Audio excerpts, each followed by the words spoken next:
All right, welcome everybody to the Kentuckiana FileMaker Developers Group. This is our April session. And today I am Ron Cates of RGC Data, and I'm going to be doing a presentation on, well, honestly, it's kind of come up with a few different names, but Jonathan always kind of refers to it as function-based scripting. So I'm going to see what we can do. So basically, the concept of the function-based scripting or the context-less scripting or universal scripting, the idea being is that the scripting itself holds very little to no context, and all of the context and the data is passed in the script parameters. So what I've been able to do with that over the last 5 to 8 years or so that I've been working with this concept is I've been able to come up with about 30 scripts that are my base scripts in a file, and I can build an entire solution using those same 30 scripts. So this is just a template file that shows, I've got contacts, I've got everything that's happening here is all shared scripting. There's like no specific script for any of this. It's all a group of universal scripts that can be used to do everything that I need to do to be able to build a solution. So I'm not in any way saying that this is some revolutionary new way of developing that everybody else should do this. I'm not trying to, advocate for it being a better way than any other way. I'm just kind of demonstrating it because it's something that I've adapted and adopted, and I've had a lot of success with it personally. It fits my needs and it fits my style of developing. So I want to just it comes up in conversation here in the group from time to time. And I just kind of wanted to elaborate on it to kind of show a little bit more of how that works. So, we all know we all have standards and practices and things that FileMaker's kind of a free-for-all when it comes to everybody can develop their own standards and practices and things like that. Some are very common to, that a lot of people share the same standards and practices. But honestly speaking, every time I've opened up a file that was developed by somebody else, there's all kinds of stuff going on that I have no idea. And so it takes a little bit to get up to speed with anybody's solution. So, I'm going to kind of approach this from a very basic ground up structure. I know everybody here is experienced developers, and this is going to be pretty basic stuff for you guys. But I wanted to be able to start from the very basics so that when we put this up on YouTube, if somebody watches it that has a minimum skill level, they can kind of learn something new from it. So I'm going to bring a little sample file over here, and we're going to start by talking about the script parameters, because everything about this way of doing of scripting is reliant on the script parameters. So just looking at the basics of a basic script and script parameters and variables and all that kind of stuff. So here's a basic script that just says, when you fire the script, set a variable to first, last, phones, and email, and then set that to a field. Okay. So when I hit the script, it concatenates that information down here in this field. So that's that's kind of the basic step one, FileMaker 101 of gathering variables, setting variables, and then using them to set a field. But another way, and there's a lot of ways of using script parameters, but let's just go with another way that we can set variables is using a let function. So I can come into a let function and I can do the same thing and set my variables within the let function. So a let function is, I think, one of only 2 functions that can actually set variables. Anybody can correct me if I'm wrong, but the let function and the while function are the only 2 functions that I'm aware of that can set variables. And so when we're doing a let function,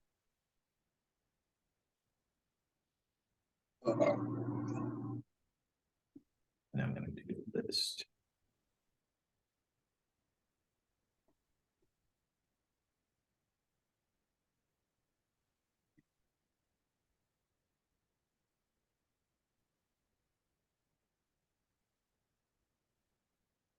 So I'm not actually getting any result from the let function itself. I'm using it solely for the purpose of setting variables. So I know we all know that within a let function, you can set variables that operate within the let function and are contained within the let function. Just by naming the variable, I tend to put a tilde in front of it so that I know it's a calculation variable as I think of it. And that will work within the let function. But in order for that variable to be set and used outside of the let function, I can just add a $sign to make it usable within the script that this let function is called, or I can even set it as a global variable, and that will set it and make it available globally outside of the script. So I basically can accomplish the exact same thing that I'm doing with these 4 steps, I can do with the let function. So now I can run the same script. And my variables are set. So the next step in this is removing that context from the script. I'm going to put the let function into the script parameter. So we're going to get rid of this altogether. And we're going to go to this button. We're going to put the let function into the script parameter. Okay. Now, just for the sake of demonstration, I'm going to close that and hit it. And as we can see, nothing happens. Well, why is that? Well, that's because when the let function is in the script parameter evaluates before it ever even hits the script. So what I'm going to get from this calculation is not the let function being sent to the script. The result of this is just going to be nothing. So when this parameter gets to the script, the result is just going to be blank. So what I want to do is I want to send the let function itself to the script. So I'm going to quote it and turn it into literal text so that when I send it to the script, and I'll show this with, and this is where this comes in. And oh, I got to set the parameter.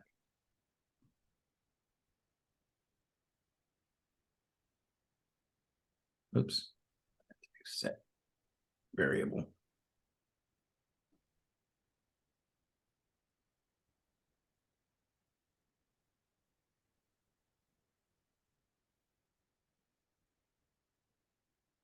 So now I'm going to set this other global field to show the script parameter. So when I save this and I click it, now this shows me what's contained within the script parameter. So I'm sending this let function to the script parameter like so. So now in order to get this let function to evaluate and get these so that I can get the parameter or the variables, the next thing I have to do is go to set variable, and I've got to evaluate it.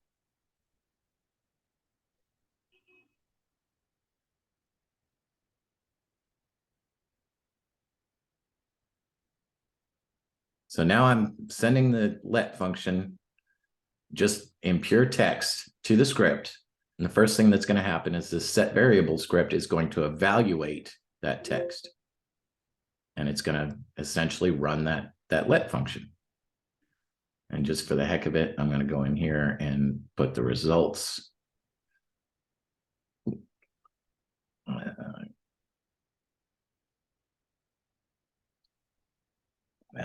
I don't necessarily need to do that. I can just, let's go here and just make this get straight.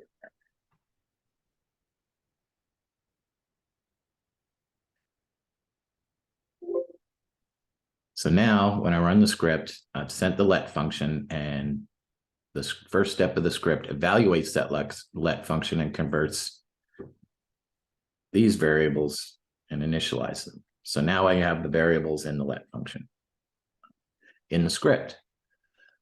Okay. So that's all fine and good, but there's some problems with that. Now, the problem with that is that since I've wrapped it in quotes, if I change any of these field names, this is going to break, because this is not going to automatically change this field name in the let function because it's wrapped in quotes. So in order to make it robust, I need to break these out of the quotes. And so this kind of took me quite a while to understand what was going on here. But basically what I've done is I've broken this out. So anything between here is actually going to evaluate within the script parameter before it gets to the script.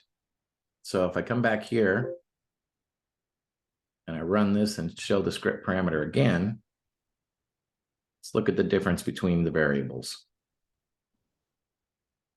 So the first variable in the script parameter itself is carrying the value within that field. The second one is carrying the actual field name and so on. So this is going to resolve to the value when it evaluates, but here it's already got the value. So that's kind of that was the kind of stuff early on when I was first learning how to do this that kind of tripped me out. I'm like, what's going on here? So in order to make all of these robust so that they won't break, just need to break them all out of the quotes.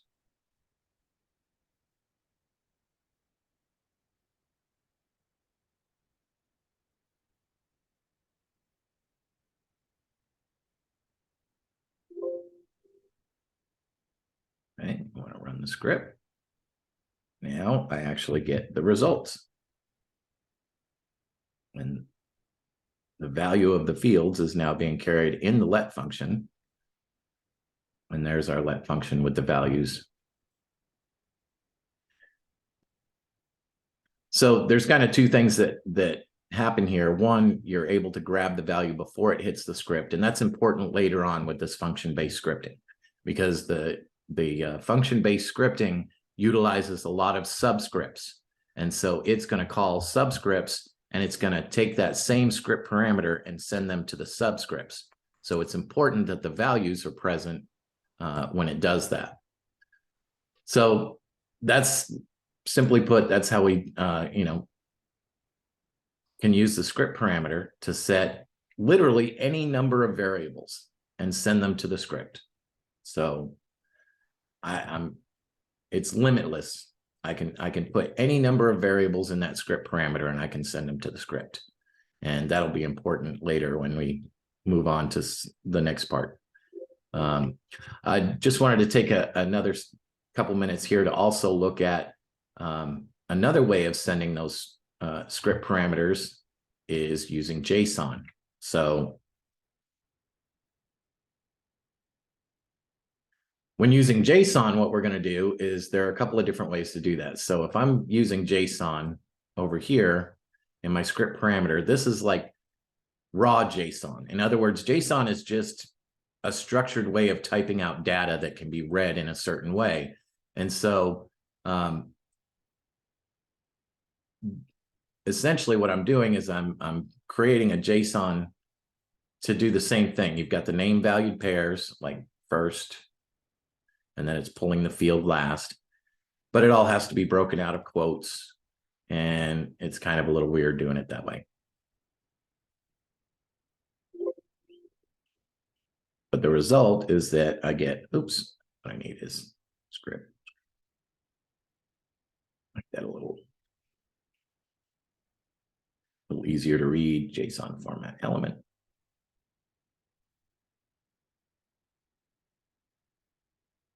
Drop the script parameter in there.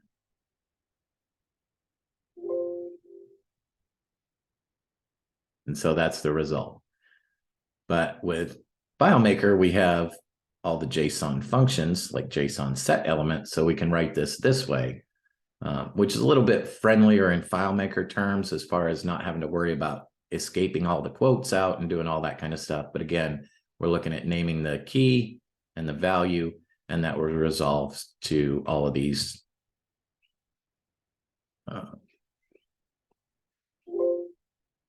becoming variables in the script.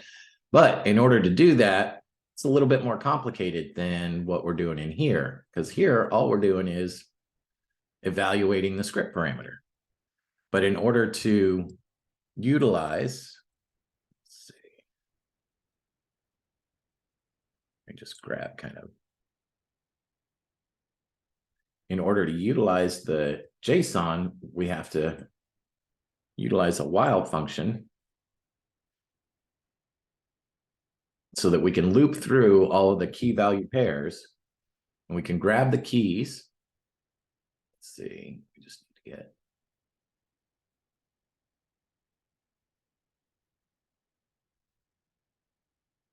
So now we're going to grab through the JSON that's being sent in the script parameter, and we're going to grab the keys and we're going to loop through it for each key.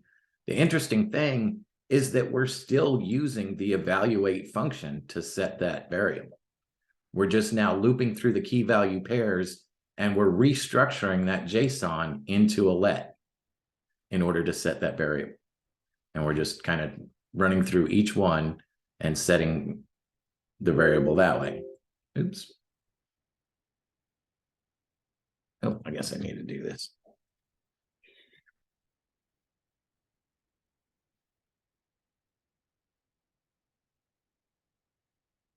What am I looking for? Param.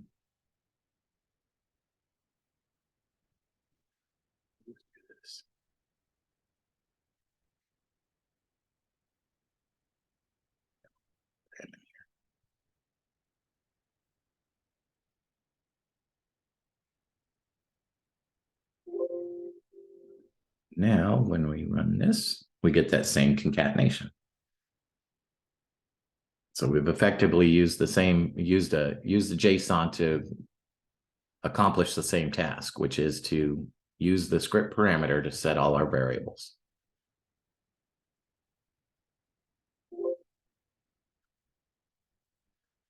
Interesting note between, and this is one that is I'm not sure how this happens.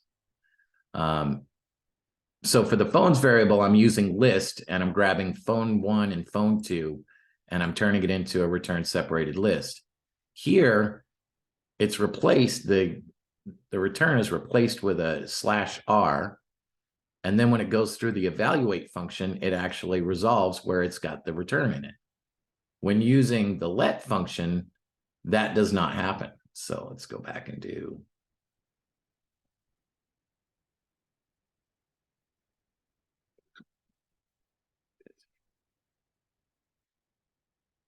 Go back to where we're using evaluate.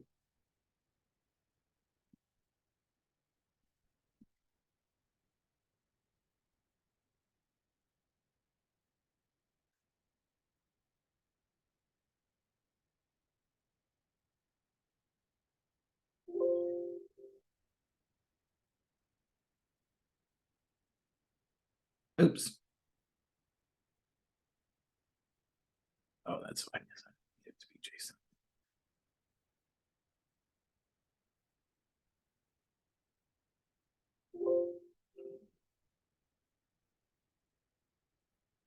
So interestingly, when we send that same variable through the evaluate in this case, we see that in the let function, it has the return in it. But once it evaluates and becomes a variable, we've lost our return. So when using the let function to send these variables, if the variable needs to contain a return separated list, then basically we have to substitute out the return and then substitute it back afterwards. So the way I would do something like that would be phones equals substitute list, substitute out the Pilcrow. Yeah. And I normally use, let's see if I can.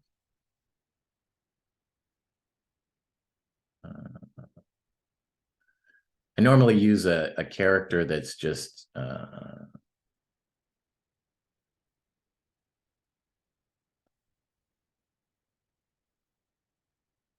that's out of the norm. I'm going to grab this one just to use for an example. It's not the character I usually use, but it'll do for the example. So now I've separated out or substituted out the pilcrows. So if I run it again, now I've got this in here. So then I just have to go in the script and where I'm setting phones, to substitute it back. So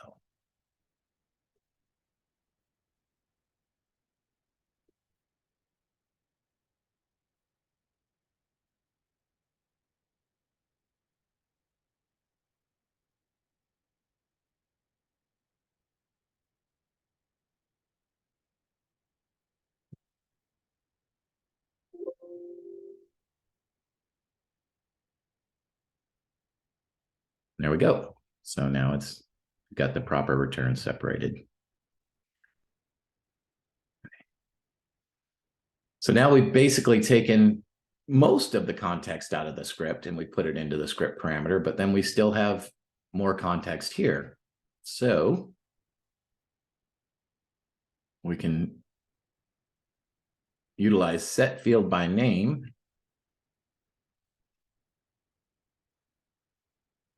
Let's do field name 1. And then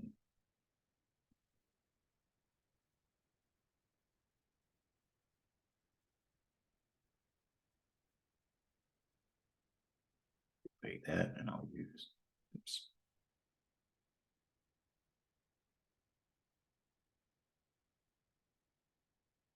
Going too fast. There we go.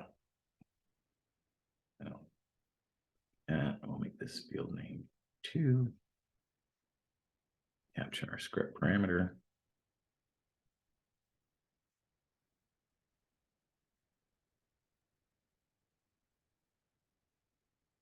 Get rid of these 2. Now in our let function,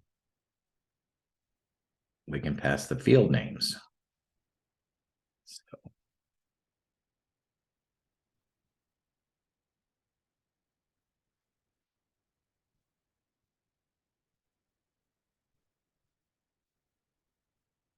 and results.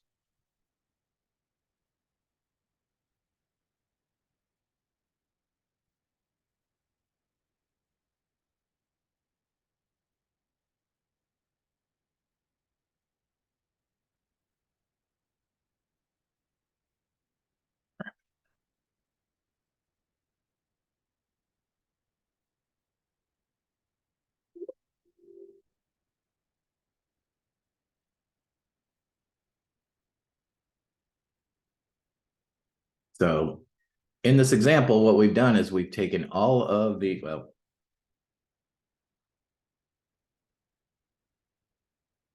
we've taken all of the context out of the script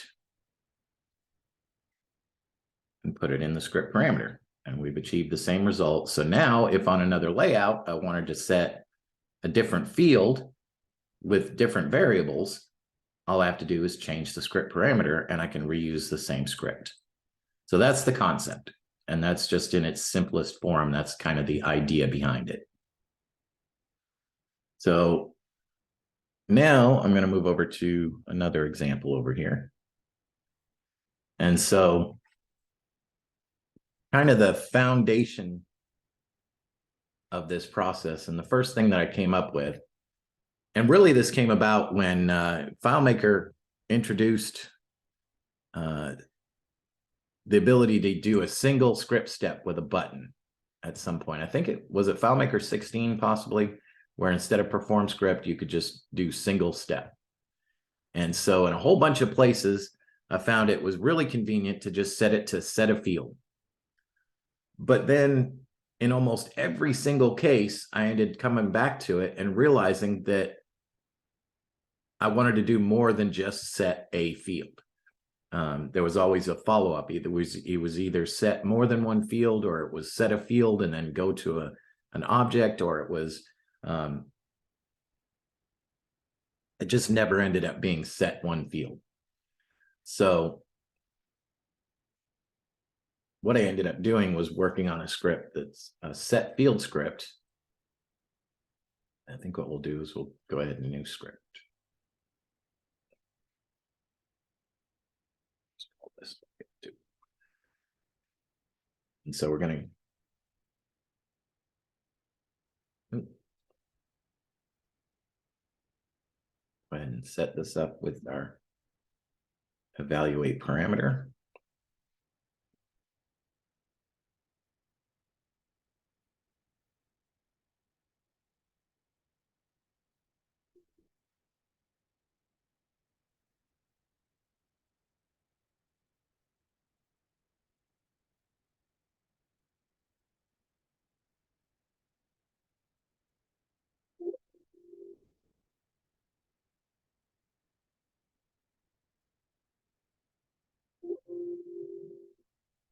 Okay, and I'm just going to start with a new button.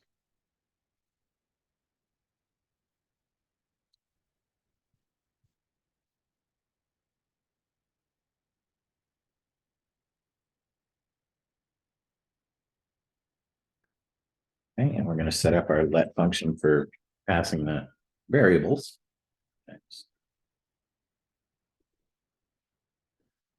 Okay, so as I showed before, we can tell the script what field we want to set.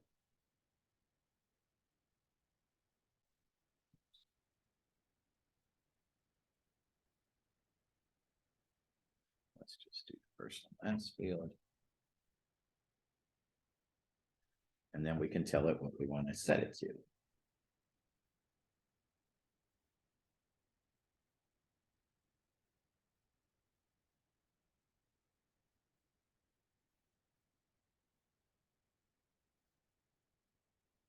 This should be first.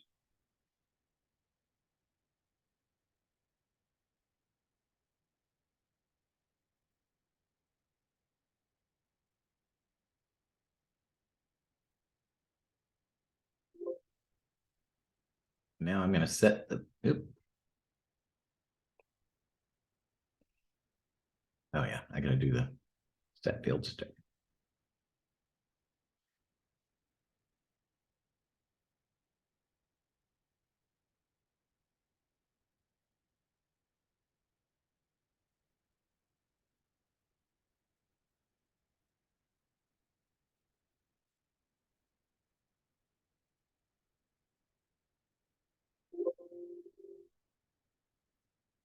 Uh-oh.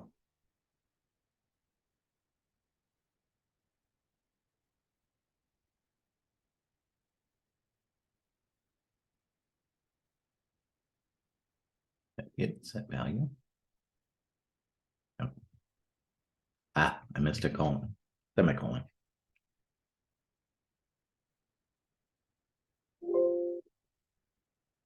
There we go. First, last.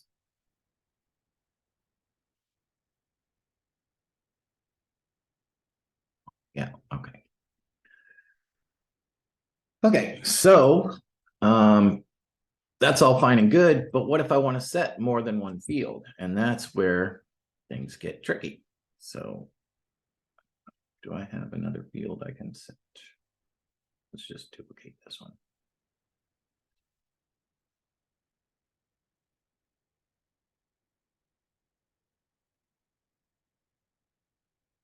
Okay.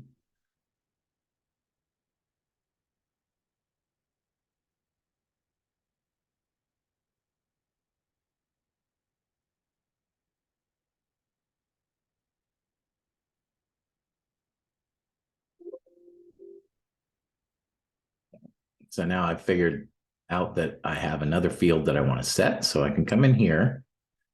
And so what I ended up doing was coming up with a way to do this where if I needed to set another field, then I append a 1 to it.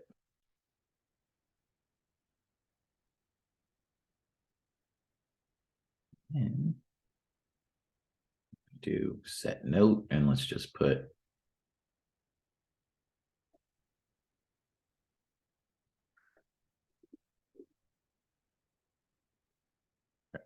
check. Oh, yeah.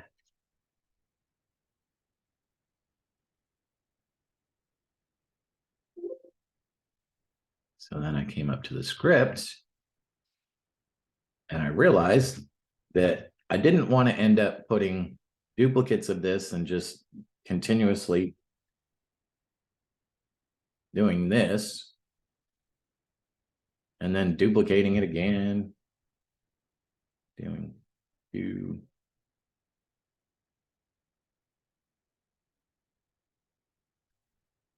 So that was one way I could have done it, but I didn't want to do that. Instead, I decided to loop through my variables.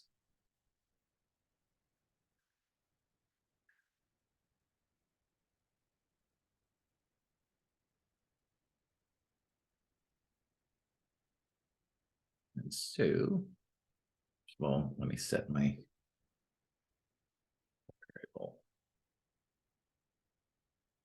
in. I'm going to start with blank. We're going to loop. And in the loop,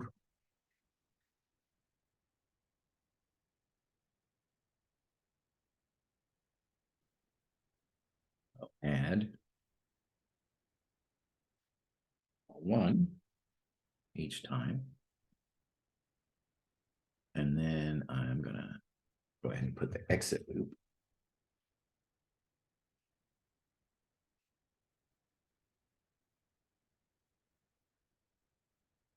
So what I'm going to do is I'm going to evaluate my set field variable, but I'm going to append the number to it. So in this case, n.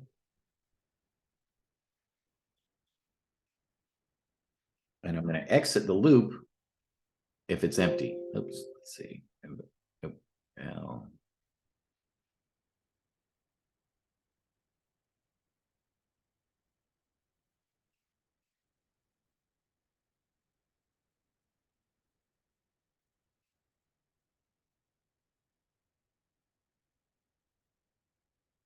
Now what's happening is as it comes through the script, it looks for the first set field. And the first one does not have a number to it. And because our n is empty, it's going to evaluate the first set field variable. And then we're going to use set field by name. And we're going to continue to, I'm going to make this easier.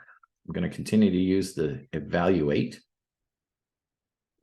So the first time through, it's going to set field by name. And it's going to use the set field variable without a number on it. And then it's also going to use the set value variable.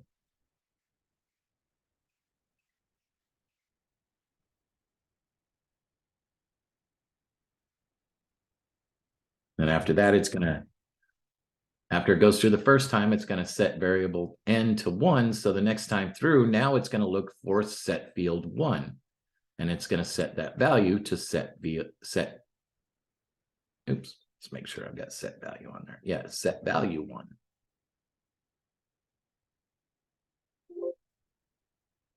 Now, when I click it, it sets both fields.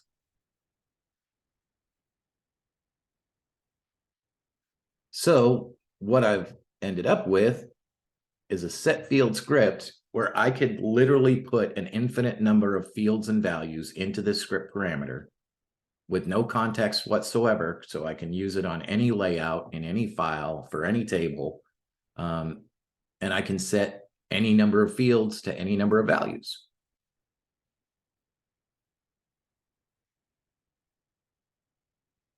So that's where the function-based scripting, essentially comes from the fact that I'm writing a script to perform that function, setting a field.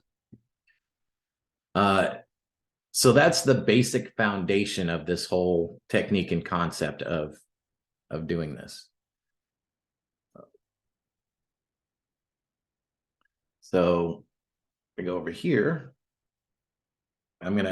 The way I continue to develop that out is that, okay, what else do I need to do when I set a field?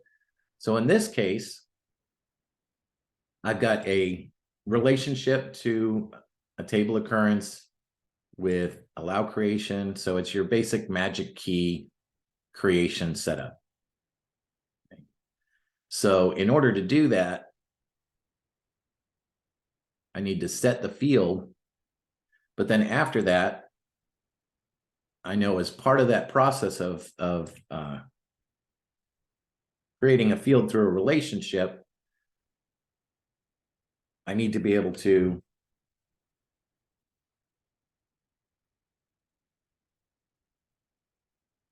clear out the key field.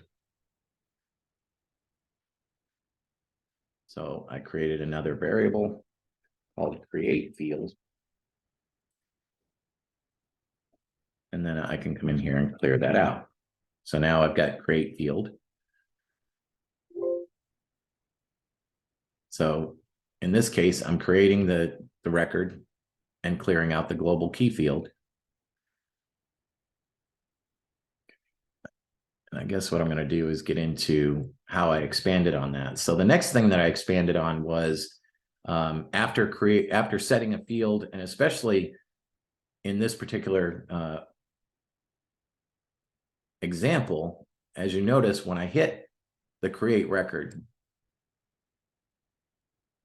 it's not only creating the record, but it's also going to the portal row and it's going to the field, the type field. So in this group of, so here's my set field script. So here's where I set the initial fields. And then I've got a view field, and this is for a master detail record setup, and I'll show that in a few minutes.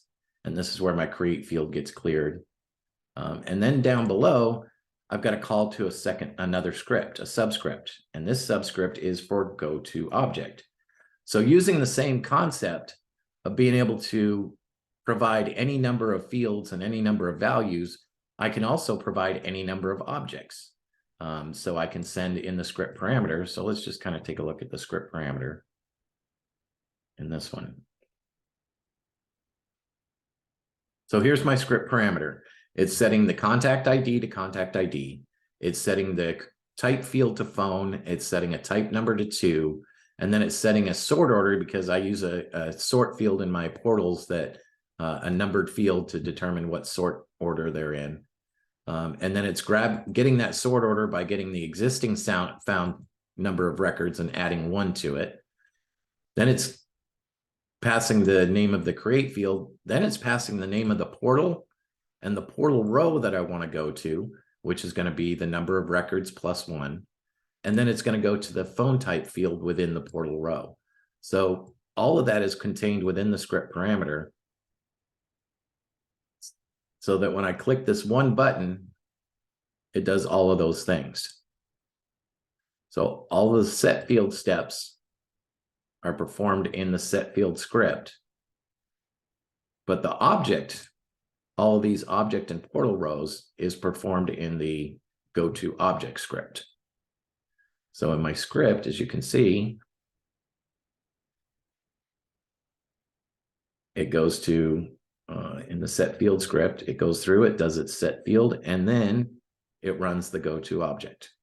So if you notice this little thing here, this is how I determine whether something is a subscript or being called as the main script. And the reason I do that is because I have a couple of opening scripts that run at the top of every script. Now, most everybody has a script opener script. I have that as well. And then I have a validate and confirm script. And that will only run in the script that's being called as the main script. So when it gets to the go to object script and it goes over to go to object, as it comes through from the top, this is where in the converting the script parameter, I also determined that it's a subscript. And if this is being called as a subscript, it skips these scripts. So it doesn't run these again. It only runs them on the primary script. And the same thing with the go to object. So these two scripts, the go to object is at the end of every script, and these scripts are at the beginning of every script, but they'll only run for the primary script. And I'll give a little demonstration. So the validate confirm script that runs at the top of every script allows me to add some validation. So I can add a validation if, let's just say, if we'll put a limit on how many phone numbers we can add. If the found count is greater than 3, for instance, then it's going to trigger as true, being the validation triggers. And then here I can add a message.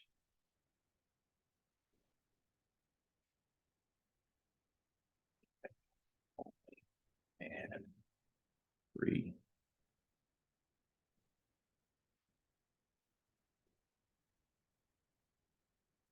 Okay.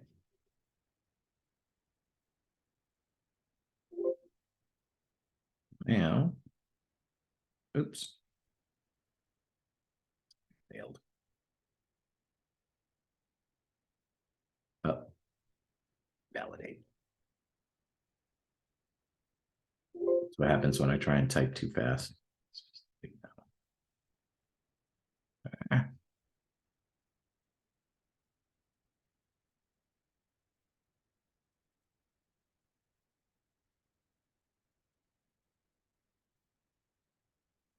Oh, it's currently equal to 3. So I should put greater than or equal to 3.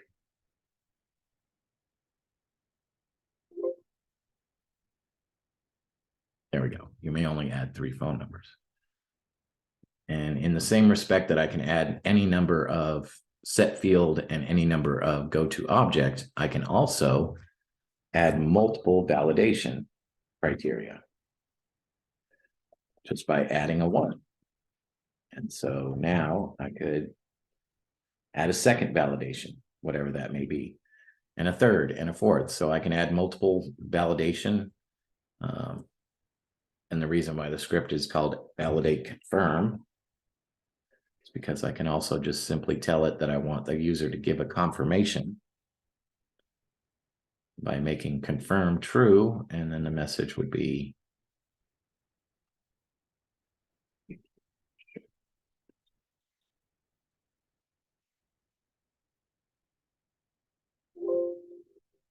now when I click the button,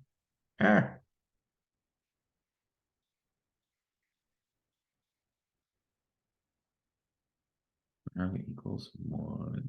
Oh, confirm text.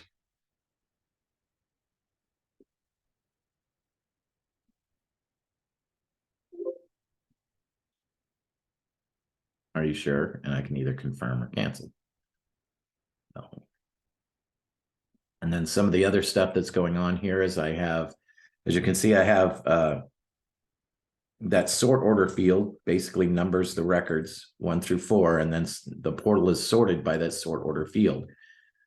I can move those up and change the sort order by clicking this button, and all I'm passing in this button is the name of the sort field, and it's passing to a script called move up. So that can be used in any portal and any, that's being sorted in that way. And then on my delete, so when I delete this row, you would expect the remaining rows to be 1, 3, and 4. But it's actually going to the portal, looping through and renumbering them. And that's because in my delete portal row script, I told it I do want to resort the portal, and I gave it the sort order field. So.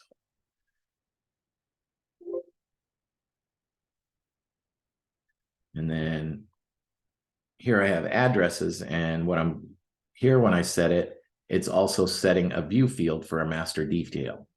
So in the script, my set field script, I've set it up so that it sets the initial fields with set field. Then I have another set of view fields, which basically in a master detail, maybe the view field is 1. So it's basically saying, set these fields, commit the record, and then set these fields afterwards. So what this is doing, and if the view value is not given for the first one, it will automatically take the value from the create field, and it'll grab that ID from the create field and set it to the view field. So it's basically setting to establish that relationship. It's setting the attributes view global.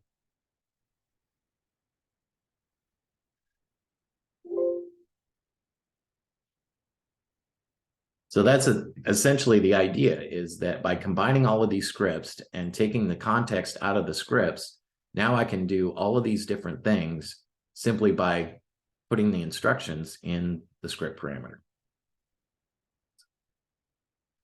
And in my template file over here,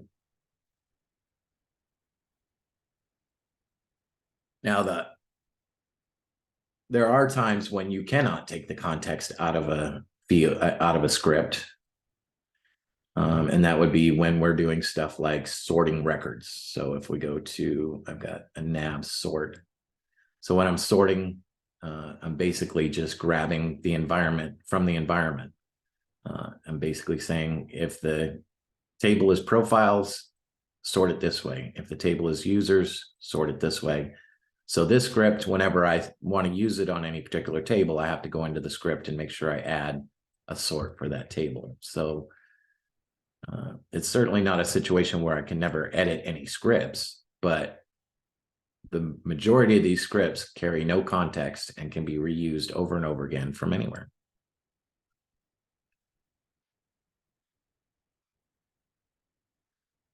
So that's the general idea, and that's about all I've got on it.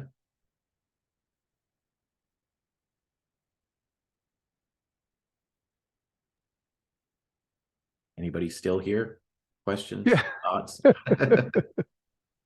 that was pretty good, Ron. As Marty said, you clearly thought this out. Yeah, I was just going to say that I agree with Martin. What's that? Or yeah, Martin. Martin in his comments, he had to leave.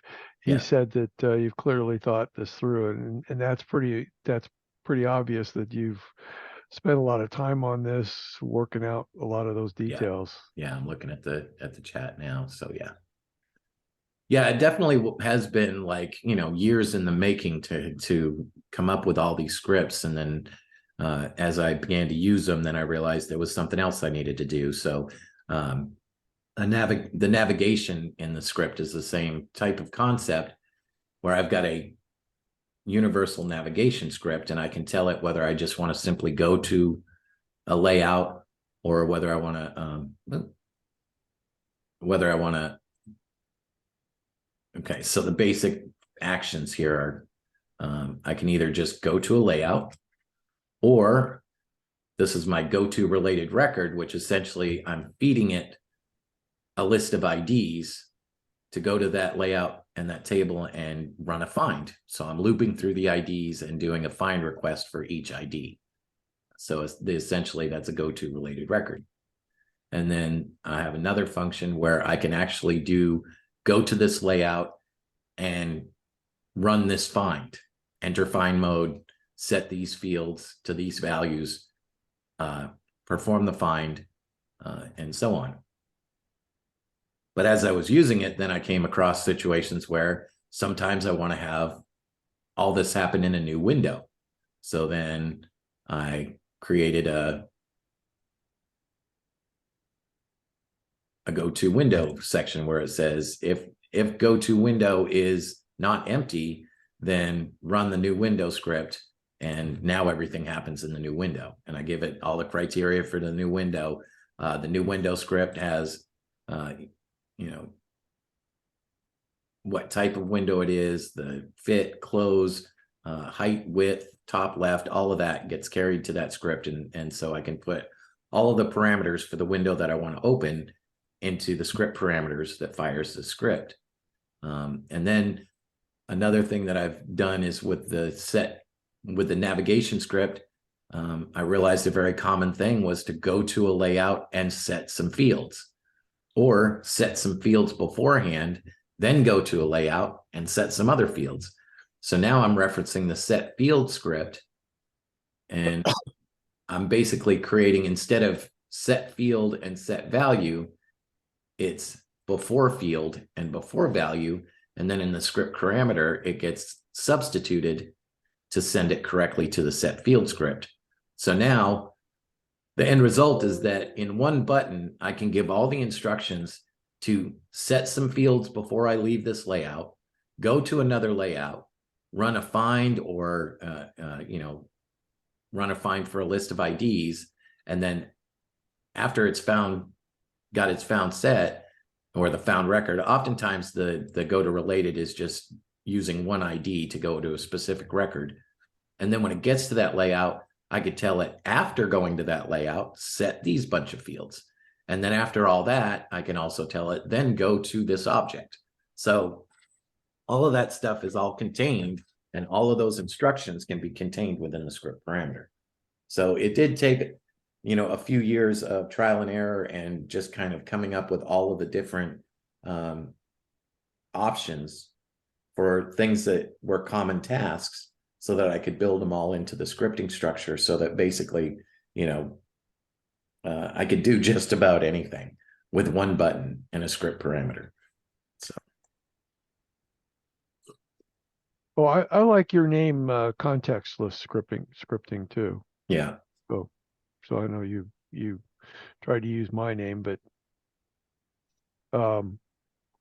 they're kind of like functions, but I like the idea that you're not reliant on a particular context, and you can use these anywhere. That works too.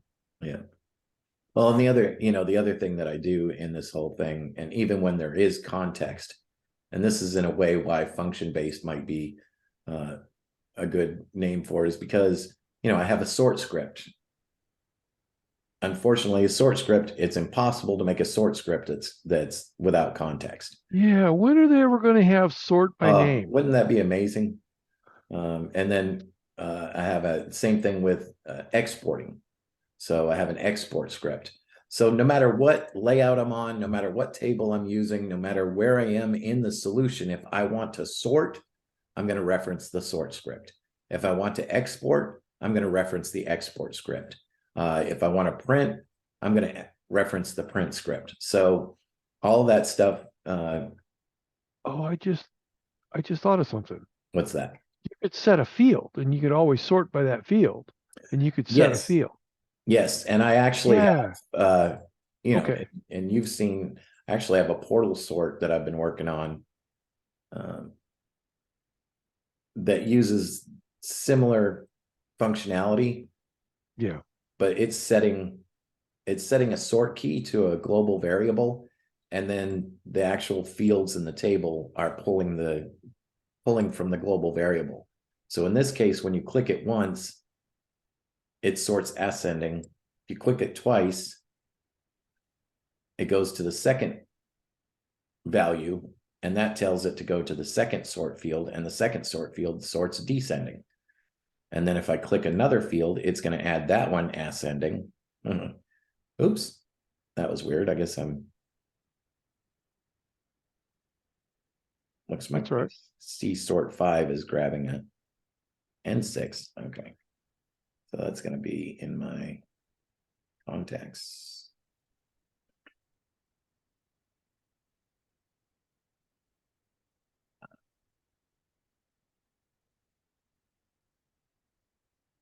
No, that should be having the right value. Oh, well, it's a work in progress. But the idea being is I can sort ascending or descending, and then when I click it again, it just removes it from the sort. So this is this that I'm working on with the portal sort is basically another universal script that could be used anywhere.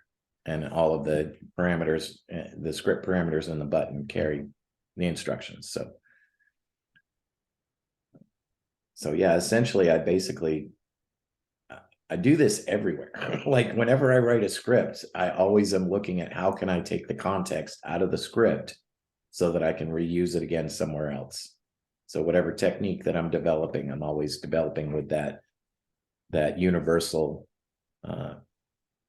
framework so that it can be reused over and over and over again from different contexts.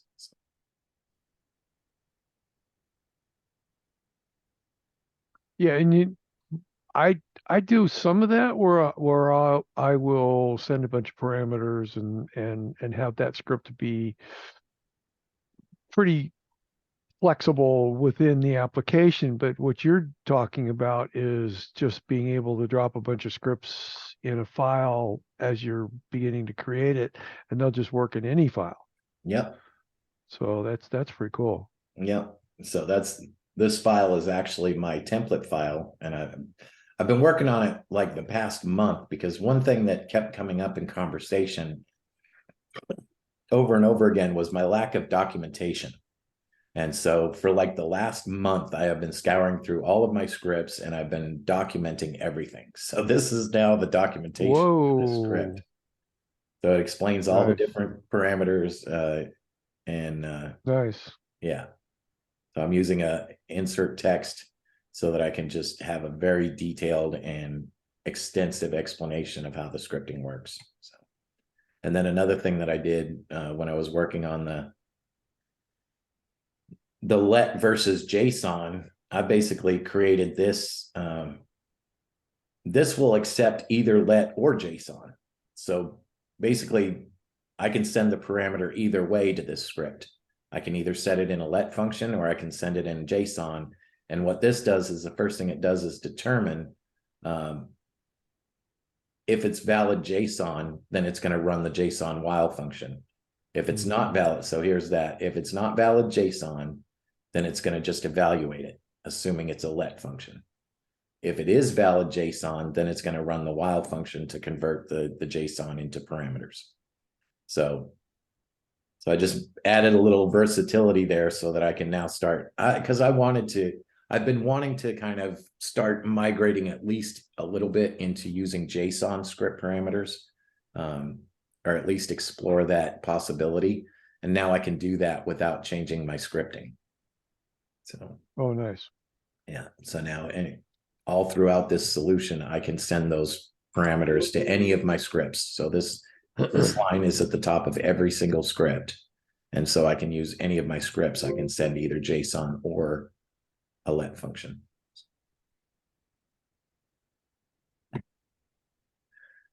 Yeah, I've been. I wonder if. Go ahead. Are you saying something, Brian? For anything that's more than one parameter, script parameter. What's that? Value. And I mean, that's just the way I do it now. But I just wonder, is that going to be a passing trend like XML or? You mean the JSON? Yeah, the JSON. Tough. And I say that laughingly because everything's a passing trend. Yeah. It's just, is this the selector connector of our time? Yeah. Well, and I felt that way about it because, when JSON first got introduced, like that was one of the first big things that people, being able to send the parameters in JSON was like, I think at DevCon in 2018, there was a presentation on it and everybody was just wowed, about being able to send the script parameters in JSON. And I was looking at it going, it's certainly not any easier than sending it in a let function. And as a matter of fact, it's more complicated than sending it in a let function because the let function requires one simple step, evaluate the script parameter. But in order to use JSON, you actually have to loop through and grab the keys and the values. So it's more complicated. And so far, the only benefit that I've seen to it is the fact that you can send return separated lists with JSON and you don't have to worry about converting them and converting them back. And it's really odd too. Like I wonder why the evaluate function can't handle a pilcrow, a return. I don't know the answer to that. It's like evaluate just can't convert that return. And yet strangely, it can, when I had it set up over here, it can take that, I've got it. Oh yeah.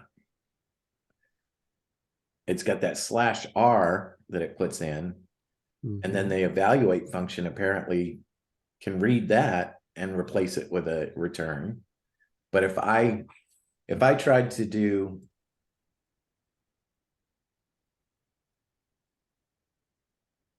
evaluate and did a 1/R2, oops, why is it?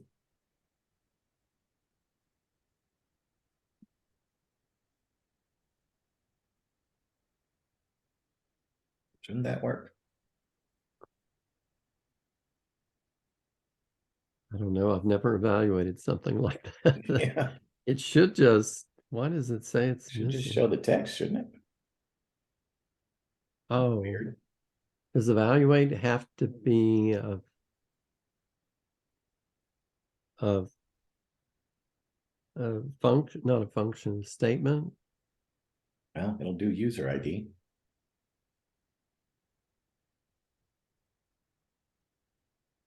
Hang I on. guess it's trying to evaluate it. But anyway, I did some testing to try and see if I could send that /R and have the evaluate it do it, and it only does it if it's in like the JSON. So it's kind of bizarre that it works that way, but that's the only benefit that I've seen with. Have you tried using the char function? I think I have at some point, because I haven't revisited it in quite a long time, but there was a time when I had tried everything using char, what is it, 13 or 9? Oh yeah, 9, 13 yeah. for carriage return. Yeah. Tried using that, tried doing a bunch of different things, and just could never get it to resolve with the correct return separated list. Might be something to revisit another time though and try again. Sure. Yeah, the evaluate function, everything's either a calculation. I'm just looking at the help file, or a field. Do you have to double quote text maybe? Possibly. What happens if I put?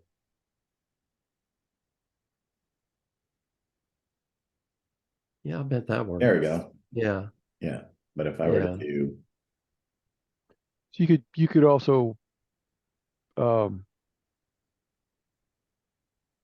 now do your Oh, there you go. /R There you that go. worked. there. Yeah, that worked. But wait a minute. Was your original goal to get the /R to evaluate, or No, just the Pilcrow? Or you just need something to evaluate to do it? Yeah, it doesn't. It takes that literal. Yeah. Yeah. Quote. Yeah. Oh, with the Pilcrow, huh? I don't know. I'm not an expert. Yeah, I don't know either. I just know that when you But send, it is fun to see. yeah, I know when you send it in that let function that gets evaluated, it loses its returns. So Yeah. yeah. Huh.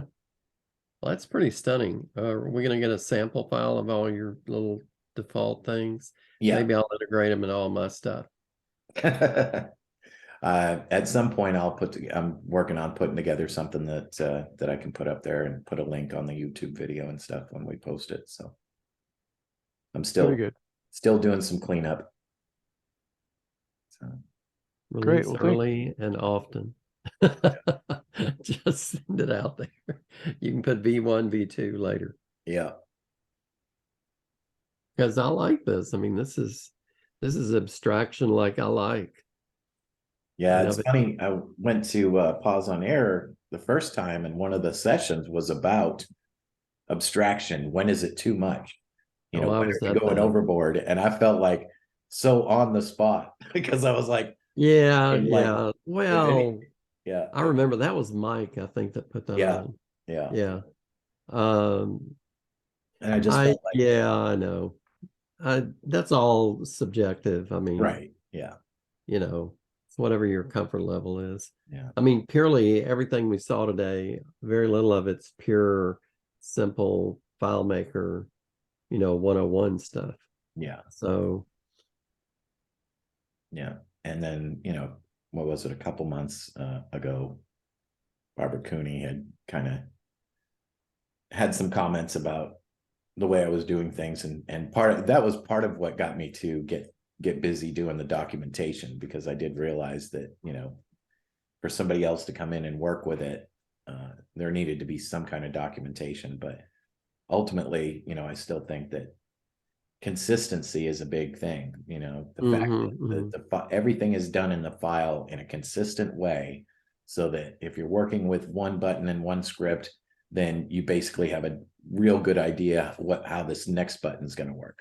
So yeah, and I think that's excellent, because then, yeah, you might have to spend a few minutes on the front end, but shoot, we're all spending minutes on the front end of a new file. Oh my gosh. Oh, exactly. Like, no matter who it is, when you open a new file that was written by somebody else, it's going to take a learning curve to get up to speed with what their standards were and how they structured it and how they do things. So Yeah, so even if you spend, how many scripts do you have done already? I think it's 30. Oh yeah, you said that early on. Yeah. I mean, that's a lot, but it's I guess they follow some sort of a rhythm too. So yeah, it's about 30. you know what I mean? So once you got into the 5 of them, you'd probably say, yeah, exactly, because it works the same way. So you'd be able to kind of understand what number 6. And that would be better than looking at 30 distinct scripts. Yeah.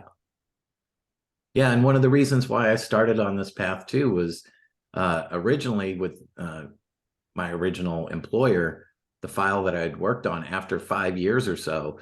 I mean, I had 300 scripts in there, because there were all these 1 and 2 step scripts for stuff like going to a certain layout from one layout to another, and setting a field, or that all of these functions that were just so repetitive.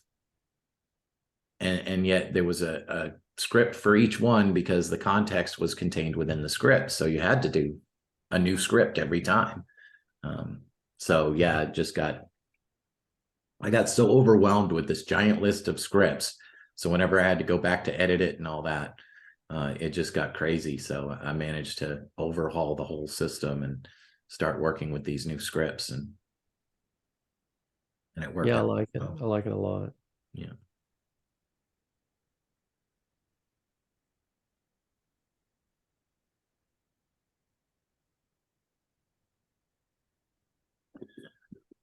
Well, that's about all I got for the topic for today. Good. So we can have somebody talk about FileMaker 23 next month? I think that'll be a good